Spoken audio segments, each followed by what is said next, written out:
Dogs.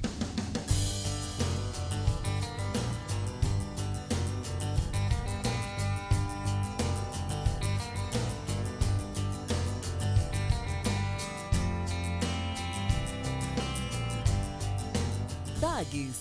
Encante o seu pet com o que há de melhor. Dogs Pet Petiscos para cães e gatos. Temos os melhores e mais inovadores produtos do mercado pet.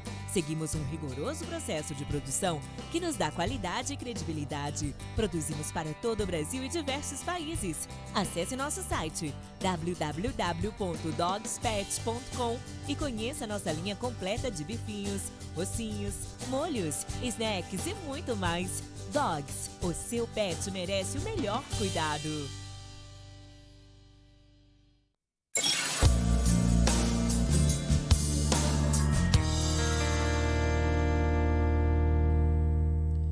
Estamos aqui com mais um programa falando do Evangelho.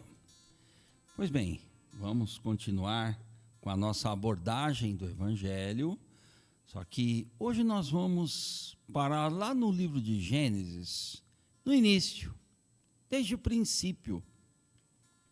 Eu quero abordar uma coisa com vocês aqui, falando cristocentricamente, sobre a criação.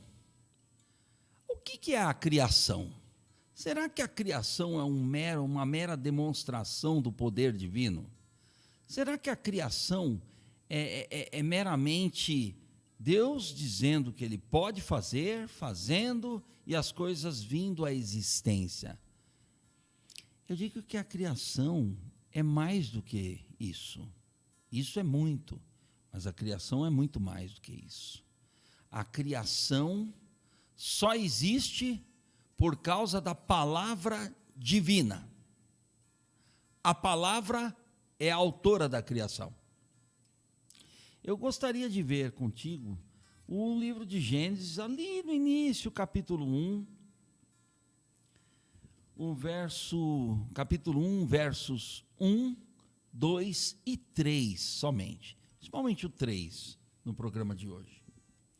No princípio, criou Deus os céus e a terra.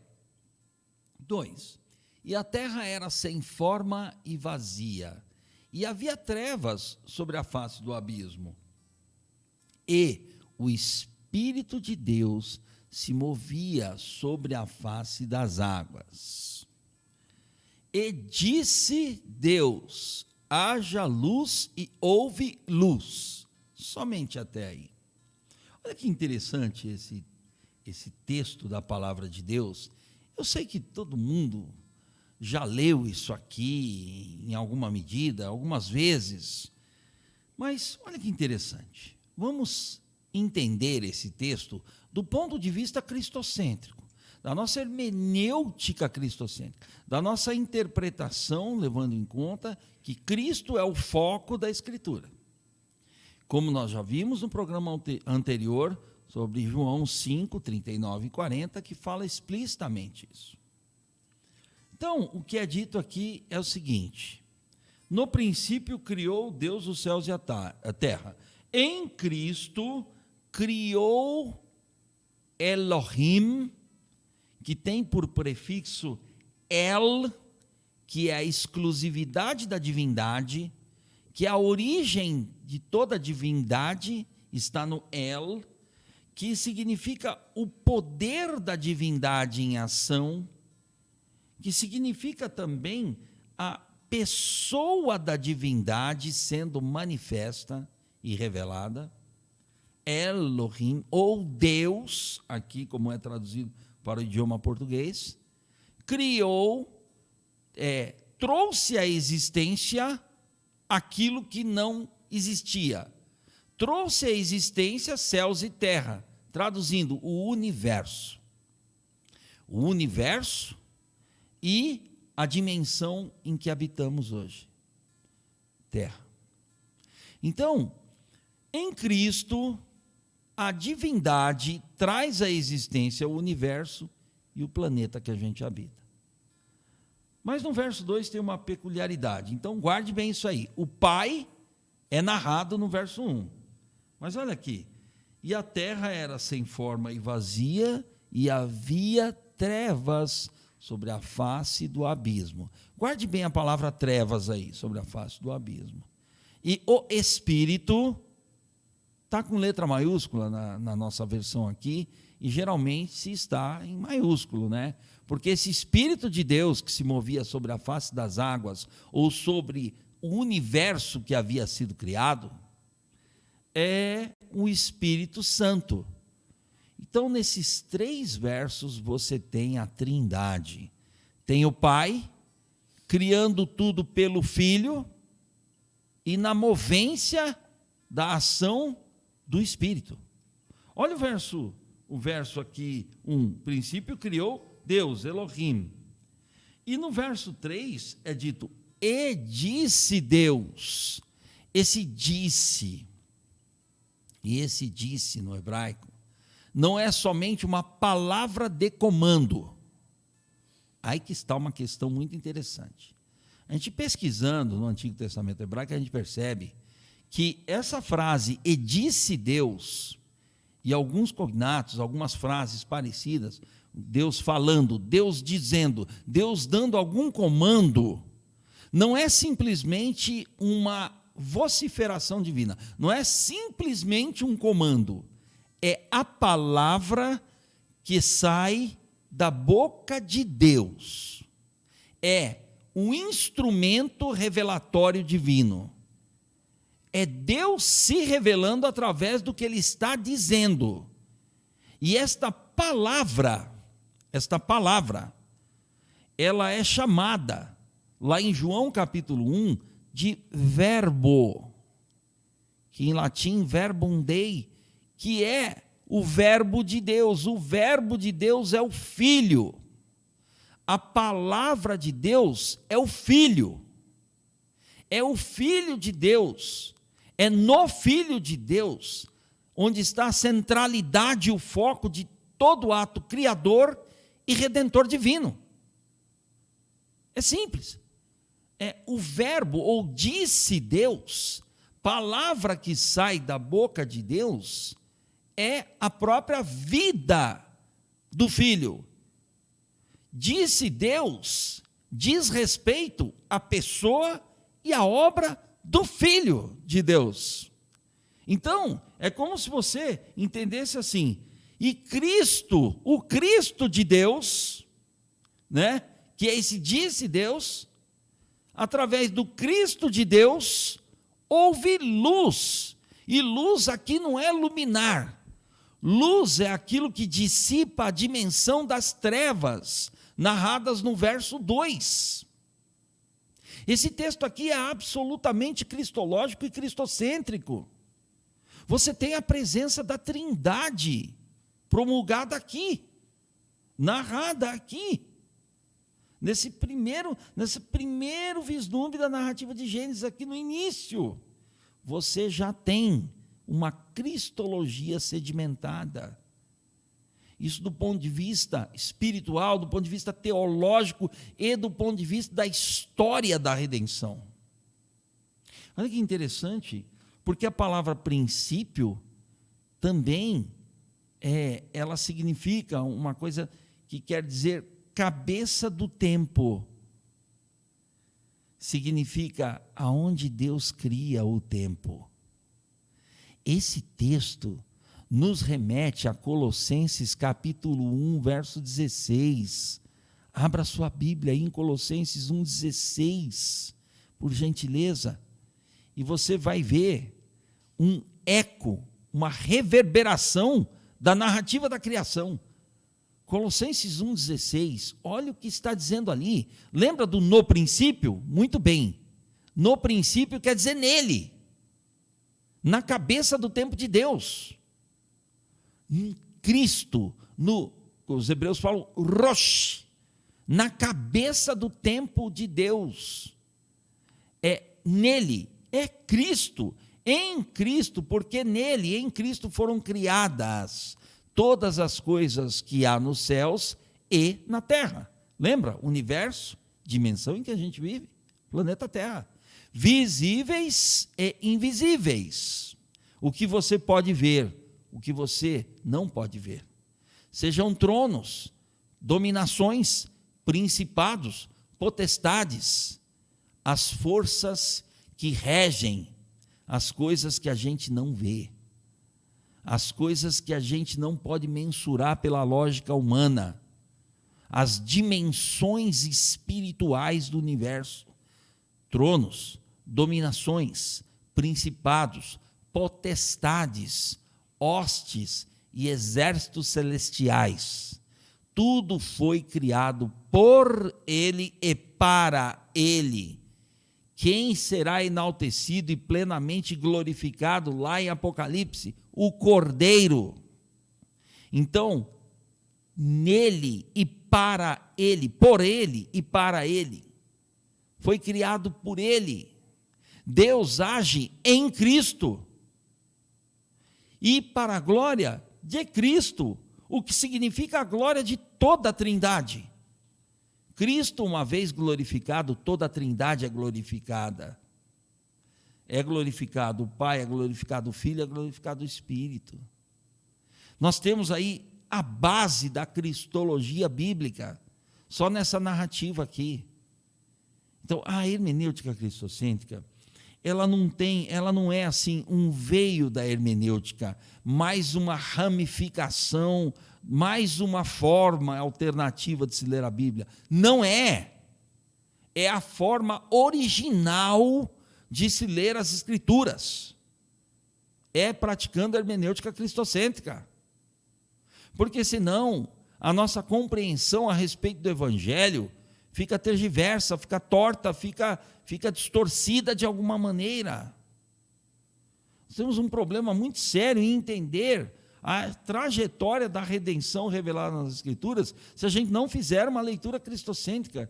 Às vezes alguma pessoa pode pensar assim, puxa vida, mas está sempre batendo nessa tecla. Mas esse programa é para isso, para essa conscientização.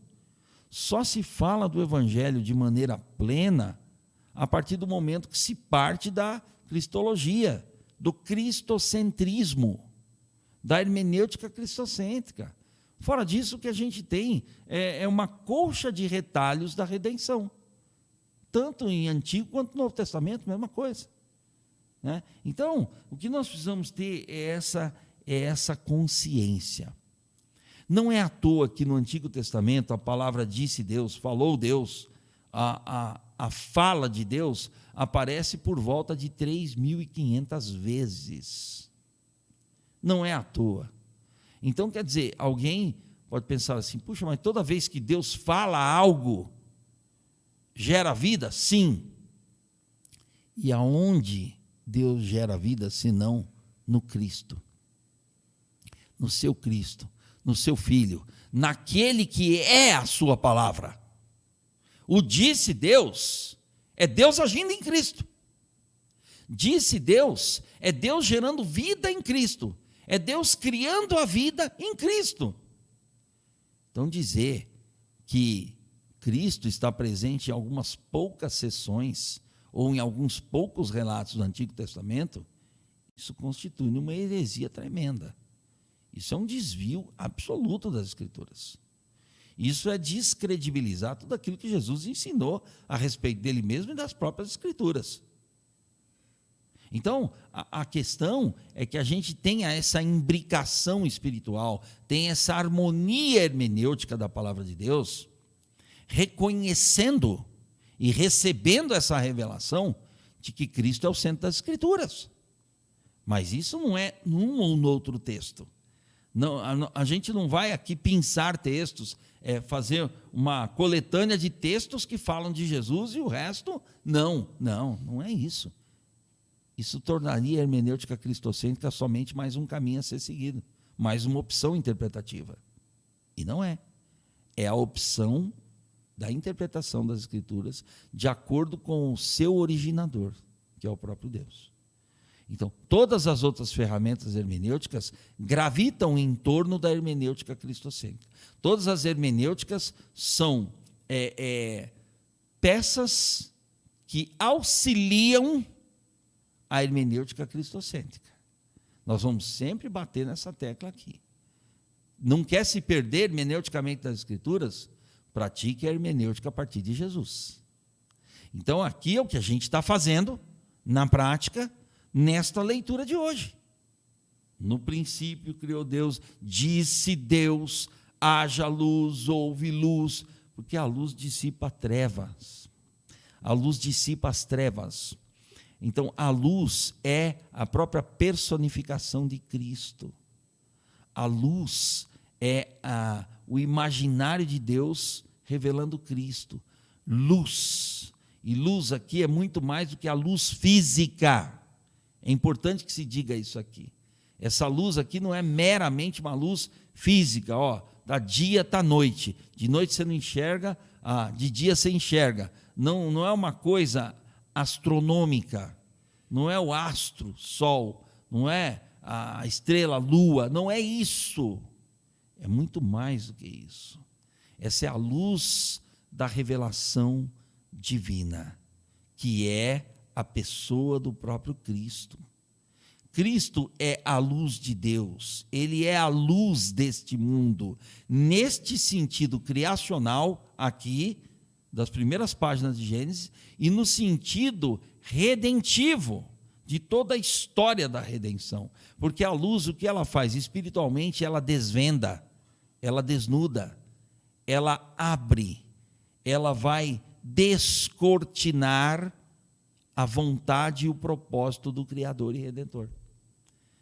Essa é a funcionalidade da luz, do ponto de vista espiritual. E quem faz isso é Jesus Cristo. Cristo é a interpretação de Deus.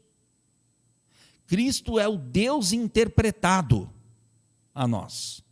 É o Deus revelado a nós. É o Deus que descortina a sua obra para todos nós. O seu propósito, o seu intento. Por que Deus criou tudo? Por que Deus criou a gente? Deus criou tudo para a gente existir. E por que a gente tem que existir? Para se relacionar com Ele. Por quê? Porque Ele é amor. Porque Ele é assim. Porque esta é a essência de Deus. A essência de Deus é ser amor. A movência de Deus é ser redentor. É o Deus que vem em busca da gente. A leitura cristocêntrica das Escrituras nos propicia enxergarmos a Escritura dessa maneira. Anotei a frase de um autor aqui muito profícuo, um autor que me ajudou muito há alguns 15 anos atrás a começar a entender isso. Erich Sauer, é um teólogo alemão que escreveu isso em 1951. O que eu vou ler aqui foi escrito em 1951. Foi editado, traduzido do alemão para o inglês nessa data, porque é anterior a isso.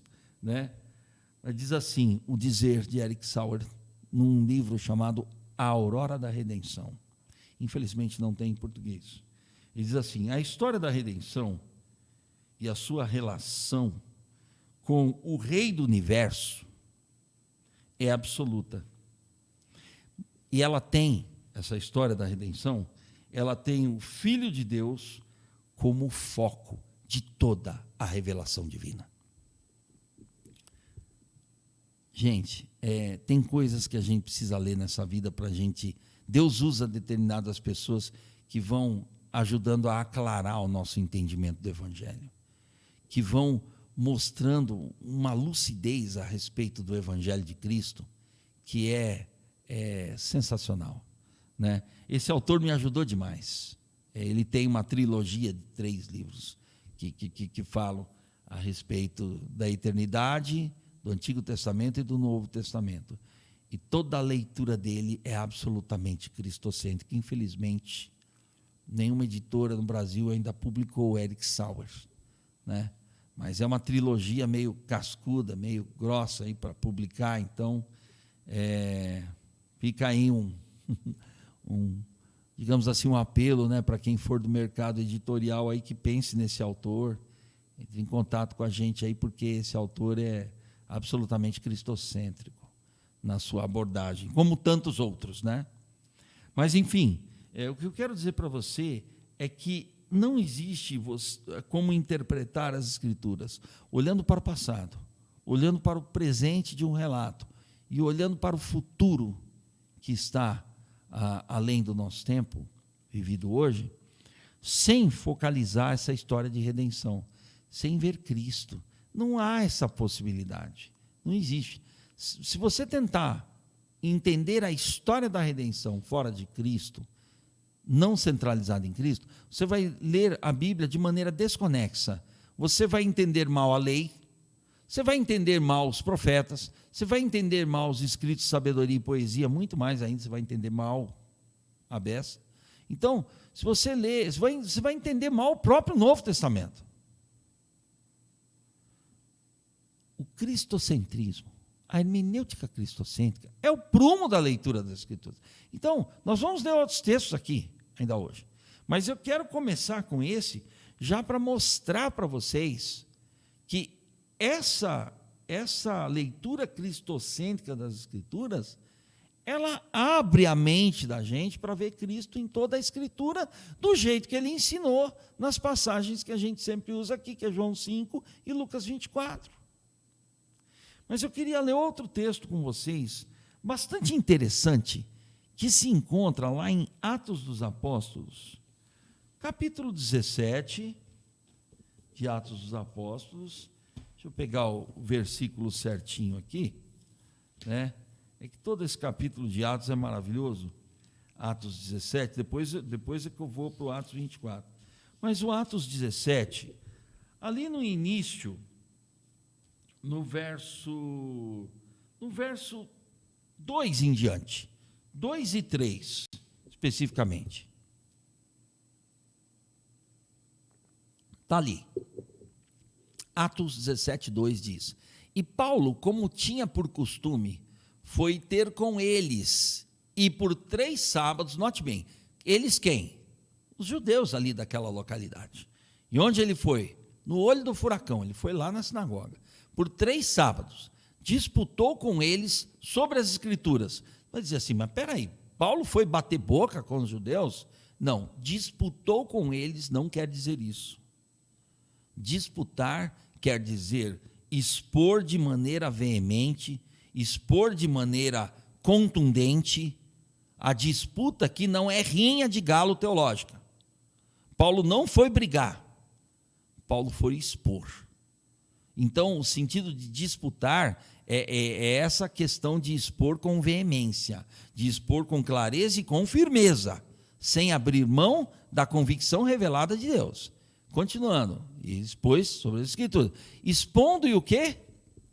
Demonstrando o Evangelho, que convinha que o Cristo, isso aqui não está aqui por acaso, o Cristo é a especificação do Christos, especificação daquele que tem a competência para ser o Redentor, que é o Hamashi, o Messias, padecesse, ou seja, esse que é a luz que nós vimos na narrativa de Gênesis, esse que é a palavra por meio do qual o Pai cria todas as coisas, padecesse. Não é contraditório na ótica triunfalista do mundo que o Deus Todo-Poderoso se encarne e vá para a cruz? Pois é o que esse texto de Atos está dizendo aqui, evangelho purinho. Que o Cristo padecesse, cruz, e ressuscitasse dos mortos, ressurreição. Que ele se identificasse com a raça humana já caída, para que pudesse levar a raça humana à vida, ou à vida ressurreta. Ressuscitasse dos mortos é mostrasse o poder que Deus tem sobre a morte. A morte não pode com Deus, e a morte para Deus é a última palavra a ser dita, sequer é dita, porque a morte não tem poder, e a prova disso é a ressurreição. Então Jesus convinha que ele, Jesus Cristo, padecesse e ressuscitasse. Por que convinha? Porque isso já havia sido profetizado lá em Gênesis 3,15. E este Jesus, que vos anuncio, Paulo dizia ele, é o Cristo. O Cristo que padecesse e ressuscitasse dos mortos, é esse que eu estou anunciando para vocês. É exatamente esse aqui. Sabe o que é isso? É pregar o Evangelho. O que eu acho muito lamentável nos dias de hoje é que tem muita gente usando Bíblia, falando coisas sobre, o evangelho, mas não pregando o evangelho. Eu costumo dizer o seguinte: se você pode falar muita coisa mesmo, coisas sobre a eternidade, mas você corre o risco de não dizer nada sobre o eterno. E isso é não pregar o evangelho. Essa é a questão envolvida aqui. E Paulo pregava o evangelho. E o que é pregar o evangelho? É falar do propósito de Deus revelado em Cristo. É falar da cristologia divina. É falar do intento de Deus, da obra de Deus por conta da nossa queda. E é por isso essa dinâmica da morte e da ressurreição. É por isso essa dinâmica do convinha que ele padecesse e ressuscitasse. Essa dinâmica é imposta pelo próprio Deus. Deus, aqui, ele está executando o seu plano, já elaborado de antemão, antes da criação, na esfera da eternidade, que é a verdadeira esfera. Então, é isso que a gente precisa entender mediante a revelação do Espírito Santo. Isso é um texto que nos traz descanso quanto ao Evangelho. Quer saber o resultado disso aqui? Dá uma olhadinha no mesmo Atos 17, no verso 6. Dá uma olhadinha nesse texto. Olha o que diz ali.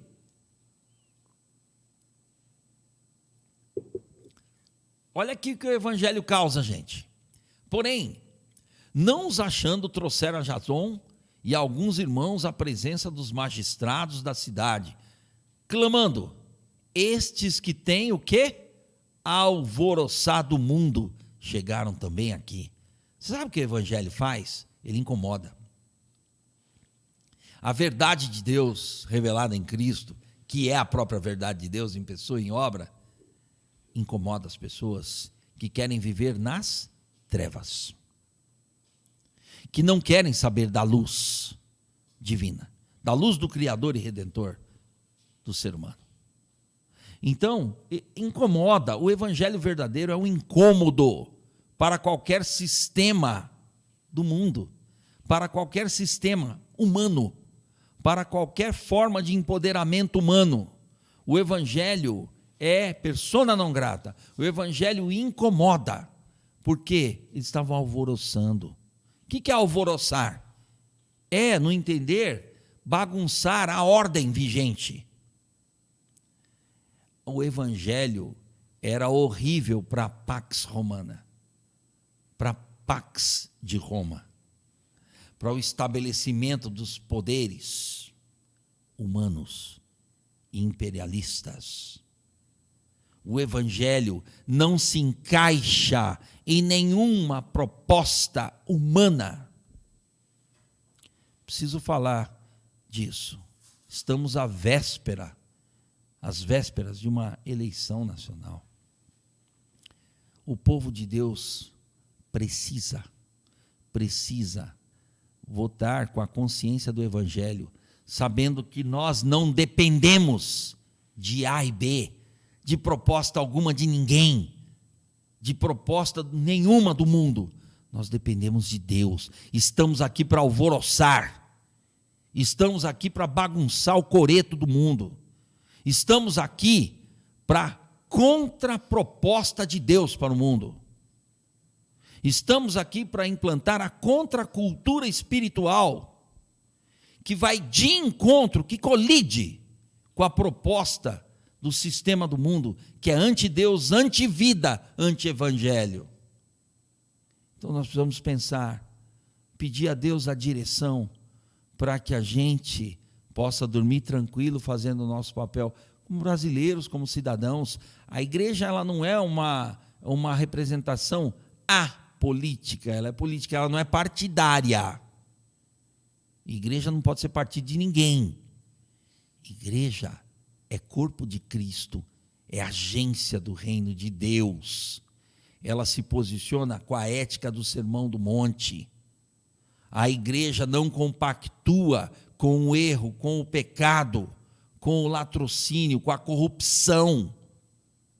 A igreja não dá as mãos para o mundo. A igreja é a mão de Deus estendida ao mundo. É a igreja que tem a condição de falar dessa luz que é Jesus para o mundo.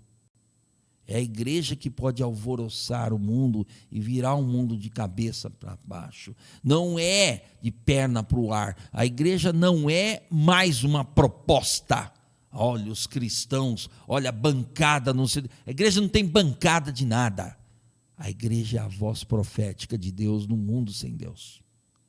A igreja é a Missio Dei, é a missão de Deus no mundo ante Deus.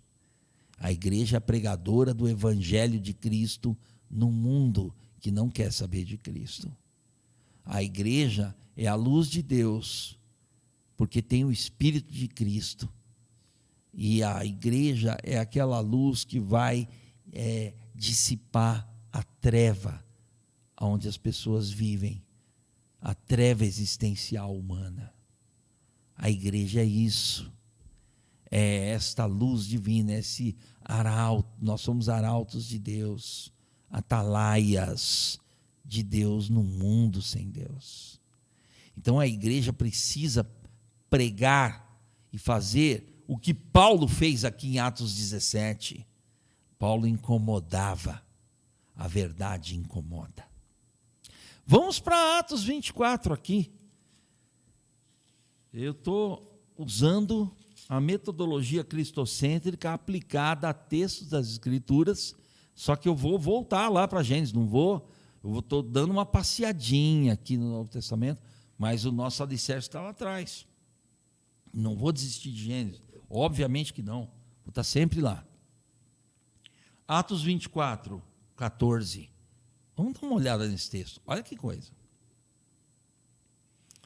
Mas confesso-te que, conforme aquele caminho, por que caminho aí está com letra maiúscula? Né? Então, a palavra grega rodós, daí vem rodoviária, rodovia, rodós é caminho. Aquele rodós, né? Aqui chamam seita, ou seja, as pessoas chamam o caminho, que é uma pessoa, de seita. Note bem, como a voz do povo nunca foi a voz de Deus. Assim sirvo ao Deus de nossos pais, crendo tudo quanto está escrito na lei e nos profetas. O que esse texto significa para nós? Olha só que coisa impressionante. Paulo estava diante dos poderes do mundo, expondo o evangelho. Ali no texto do capítulo 17, Paulo estava expondo o evangelho aos expoentes da religião judaica, sinagoga. Ele disputava com eles, ele aclarava a consciência deles, ele tentava abrir a consciência deles na questão do evangelho, sobre o fato do evangelho. Agora, aqui ele está falando perante outras autoridades de cunho romano sobre o caminho. Porque os cristãos eram chamados de o caminho, aqueles do caminho. O que era o caminho? Do Cristo. Cristo era o caminho de Deus e para Deus. Eu sou o caminho, a verdade e a vida. Caminho, né? Egoimi rerodós. Eu sou o caminho. Eu sou aquele em quem você estando, está em Deus. Eu sou o caminho, eu sou a trilha para Deus, eu mesmo. Jesus está dizendo isso. E os primeiros cristãos eram chamados de aqueles do caminho. E ele é muito claro aqui, né? Conforme aquele caminho, ou seja, aquele caminhar, ou seja, aquele cristocentrismo, né? E que chamam seita. Por quem que chama seita? O povo chamava de seita. Porque há uma coisa aqui que me intriga muito. Tem gente que fala que cristianismo é desenvolvimento do judaísmo. Não é desenvolvimento nenhum. Está atrelado historicamente por uma questão de famílias, por uma questão de momentos históricos. Mas em termos de proposta, não existe nenhuma coadunação, nenhuma harmonização. Cristo é o novo. Não tem nada atrelado com ele. Não existe nenhuma proposta que faça frente ou possa se imiscuir com a proposta dele. Cristo é o caminho de Deus para o ser humano. Cristo é exatamente a pessoa de Deus que oferece essa estrada esse portal para o céu que é a cruz. Então, esse é o sentido aqui. E eles chamavam de seita, mas não era seita nenhuma. Seita era quem estava fora de Cristo, né? Seita, aceita tudo, né? Assim sirva o Deus de nossos pais. Quem é o Deus dos nossos pais? O Deus dos patriarcas, o Deus da promessa missionária do Evangelho feita lá em Abraão, Gênesis 12. O Deus dos nossos pais é o Deus que criou Adão e Eva, o Deus dos primeiros seres humanos, que os criou para Ele. Mas o pais aqui tem a conotação hebraica, então é a conotação do pai Abraão, Isaac, Jacó, José, que são os patriarcas hebreus, ok? Então, esses falavam do Evangelho antes da encarnação do Evangelho. E eles falavam como? Através da lei e dos profetas. É o que está sendo dito aqui. Gente, a Bíblia inteira é cristocêntrica. Fica até assim, uma coisa muito óbvia, uma obviedade aqui. Cada texto que você discutir nas Escrituras, você vê que tem uma centralização em Cristo. O prumo está na pessoa e obra de Cristo, para você ter um entendimento hermenêutico correto, simples, adequado e transformador desse texto. Fora disso é inventar moda, gente. Fora disso é querer achar pelo em ovo, né? É complicado, tem gente que adora complicar as coisas e trazer aquele ar de complexidade que não diz nada a ninguém, né? Então, o Evangelho é algo muito simples, mas é a coisa mais profunda que existe. Ele é simples porque ele é acessível a qualquer um de nós. Basta que a gente queira receber a revelação de Deus, de que Cristo é o centro de todas as coisas, é a soma de todas as coisas, é o nexo de todas as coisas do universo, não é só do mundo que a gente vive. Então, a gente precisa desta consciência gerada pelo Espírito de Deus, de que não tem como ler a Bíblia de outra forma, a não ser da forma original, de acordo com a sua intenção autoral. E quando eu falo intenção autoral, eu não me refiro aos autores humanos, tão humanos quanto qualquer um de nós. Eu me refiro ao seu autor espiritual, que responde pelo nome de Espírito Santo. É o Espírito de Deus que capacitou essas pessoas a registrarem o que está aqui, o que a gente lê hoje, que a gente chama de Escritura. Esse milagre literário foi produzido pelo Espírito Santo e registrado por pessoas ao longo de 15 séculos. Então, não estamos aqui para discussão de historicidade, nós estamos aqui para discussão, para a exposição da questão redentora de Deus. Então, o que eu quero dizer para vocês, voltando lá para Gênesis, capítulo 1, lá para trás. Vamos voltar um pouquinho aqui. Da onde a gente partiu, né? De Gênesis 3, ou Gênesis 1, perdão. Da idade, às vezes, faz a gente errar as coisas, né? O livro fica rindo aqui no estúdio. Mas é verdade. É que às vezes, a gente vai passando o tempo, viu? Para todo mundo aí, lê bastante, porque a leitura evita uma série de esquecimentos. Então, mas só que hoje eu tenho que ler 2, 3 vezes a mesma coisa que há 20 anos atrás eu li uma só. Então isso aí acontece, né? Apesar do sorriso que eu estou vendo aqui no estúdio, né? Pessoas rindo, mas é verdade, eles vão chegar no 57 um dia. Mas é isso. A questão é que você, tudo isso para dizer que eu esqueci o texto que ia voltar aqui, mas tá bom. Gênesis 1, se você olhar para esse texto aqui, você vai dizer assim, meu Deus, onde é que está Jesus? Jesus está aqui, prontinho no texto. No princípio, na cabeça do tempo, literalmente. Aonde Deus, na dimensão aonde Deus cria todas as coisas, Deus trouxe à existência todo o universo. E em trazendo à existência todo o universo, houve um conflito, né, que provavelmente está enrustido aqui no verso 2 desse capítulo, que é a questão das trevas, que é essa questão: a terra era sem forma e vazia, havia trevas sobre a face do abismo. Quando Deus cria as coisas, Ele cria de forma perfeita.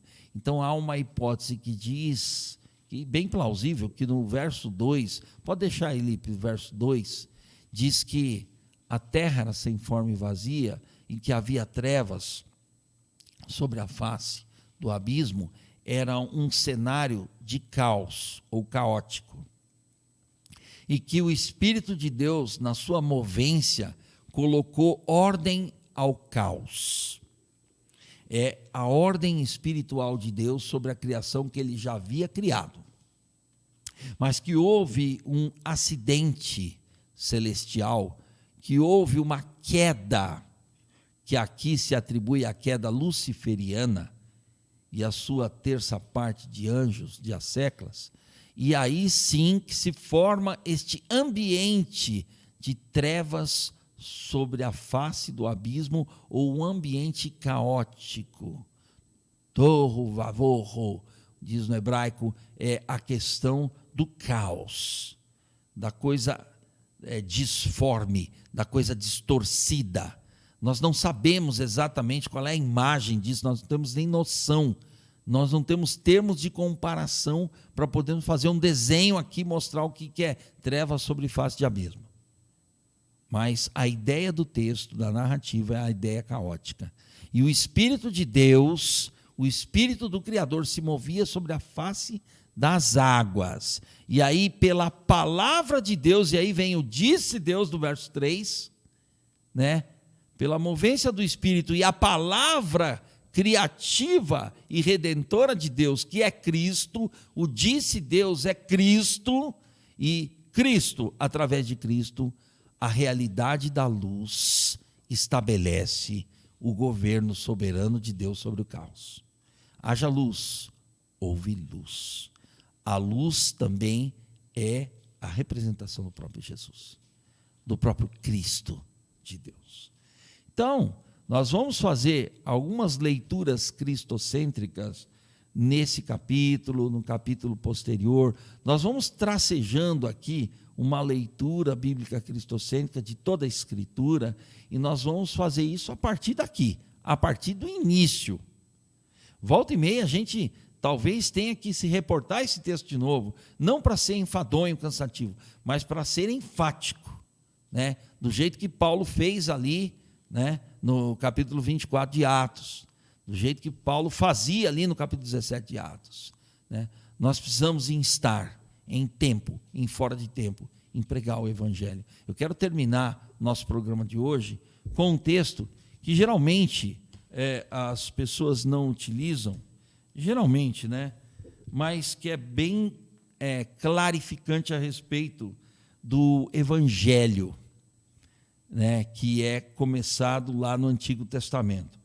1 de Pedro, né, como se falava antigamente, primeira epístola de Pedro. Olha o Lipe rindo de novo. Lipe, é coisa de tiozinho, é assim, né? 1 de Pedro, capítulo 1, do versículo 10 até o 12, por gentileza. 1 de Pedro 1, de 10 a 12. Olha aqui: da qual salvação inquiriram e trataram diligentemente os profetas que profetizaram da graça que vos foi dada. Que coisa, hein? E o outro, 11. Indagando que tempo, ou que ocasião de tempo, o Espírito de Cristo que estava neles quem? Nos profetas, indicava anteriormente, testificando os sofrimentos que a Cristo haviam de vir, e a glória que se lhes havia de seguir. E o 12. Aos quais foi revelado que, não para si mesmos, mas para nós. Está vendo aqui a continuidade do Antigo para o Novo Testamento. Eles ministravam estas coisas que agora vos foram anunciadas por aqueles que, pelo Espírito Santo, enviado do céu, que é o Pentecoste, vos pregaram o Evangelho, para as quais coisas os anjos desejam bem atentar. Mas os anjos não são pregadores, eles são ministradores daqueles que são os pregadores, daqueles que hão de herdar o reino de Deus. Então, aqui é um vislumbre daquilo que os profetas, que os anunciadores do Evangelho do Antigo Testamento faziam e anunciavam, e que nós somos os atuais profetas de Deus nesse anúncio.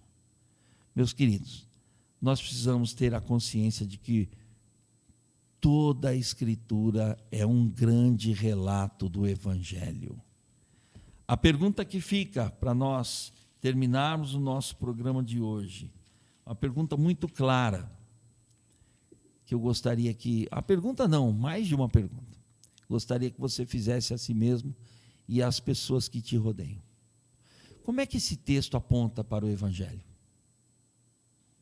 Qual o DNA do Evangelho que está contido nesse texto que eu estou lendo? Seja ele qualquer texto das Escrituras. Se o texto da Bíblia não contiver o Evangelho, eu estou expondo mal esse texto. Eu estou compreendendo mal esse texto. Eu não estou entendendo o teor da revelação desse texto. Então, como esse texto, de que maneira ele aponta para o Evangelho? Como é que eu posso usá-lo para pregar o Evangelho? Como é que esse texto fala da minha necessidade do Evangelho? Como é que esse texto fala da maneira de receber esse Evangelho? De ser aceito pela aceitação divina. Isso é receber Evangelho. Como é que esse texto aponta para a caminhada do Evangelho, para todo o benefício que o Evangelho causa em cada um de nós? Essas são perguntas hermenêuticas seríssimas, da maior praticidade, da maior aplicabilidade, que advém da hermenêutica cristocêntrica das Escrituras. Se o texto fala de salvação e a Bíblia é esse recado, como é que ele está falando do Evangelho aqui? Ah, mas eu não sei, Maurício. Então, é hora de orar e dizer: Deus, descortina esse texto para mim, abre o meu entendimento sobre o que esse texto está dizendo a respeito do Evangelho. Esse é o nosso programa, esse é o Falando do Evangelho, e esse programa vai estar sempre aqui falando mesmo do Evangelho. E vamos usar textos e mais textos da Escritura, somente a Escritura, vamos citar autores que nos ajudam a compreendermos as Escrituras, né? Então, nós precisamos ter essa consciência conosco mesmos, de que nós precisamos da revelação dioturna do Evangelho para lermos as Escrituras de acordo com o ensinamento de Jesus. Esse programa existe com esse intuito. As trajetórias que nós vamos seguir aqui, todas elas vão convergir para o Evangelho, porque o que é praticado aqui, o que será sempre praticado aqui, é a hermenêutica cristocêntrica das Escrituras. Eu vejo você no próximo programa e que o Senhor das Escrituras, o inspirador verdadeiro das Escrituras, o intérprete das Escrituras, abençoe sua vida, sua família, seu ministério e seus amigos, seus parentes todos, em Cristo Jesus.